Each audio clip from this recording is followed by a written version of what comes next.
It's funny because a lot of people ask me about, you know, a lot of questions about the art, and when they're submitting their entries, they want opinions on their artwork, and it's flattering to do, but I guess I'm curating this, but I'm not actually a curator. I've fallen into this position by being a bar owner. So it's really, I know what I like art-wise, but I'm not so technically advanced with that sort of thing. But it's really good to be able to give people an idea, and we quite often see artists submitting one year, and you can see them the next year when they submit again, their improvements they've made are fantastic. So it's really good to see them evolve and see people sort of moving along in the styles that they also use. They could be going from photography into digital and all these sorts of things.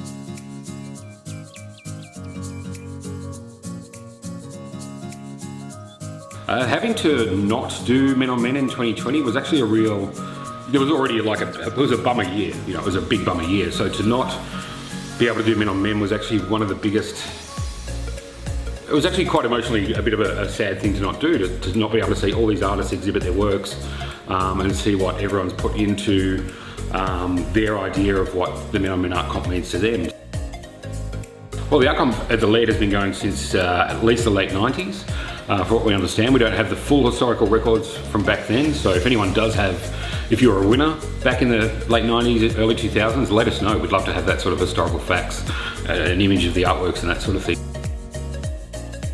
So this year I'm really happy to see there's quite a few of our previous winners have resubmitted artworks, which is great. Of course, the one I'm standing in front of here is Sam Hardy, Lego Man, I guess a lot of people would know him as, and he's come out of the box, I guess, again and done a different style of the Lego artwork. So that's really exciting. Plus, as I said, there's some other previous winners who have submitted some amazing works. So I think it's really exciting to see this sort of stuff. I'm sure everyone will have a chance to meet Sam, our 2019 winner, on Saturday at the open day, and he's more than happy to come and chat about his artwork. He loves what he does, so it's really good. To be able to do it this year is just amazing. To be able to see what everyone's done in that period. People are, like I've said before, people are evolving with the way that they do their artworks, and they've had a lot of time now. We're seeing people come back with much more structured and much more skilled artwork. So it's really good, and a lot of new guys coming along as well and entering, so it's really good.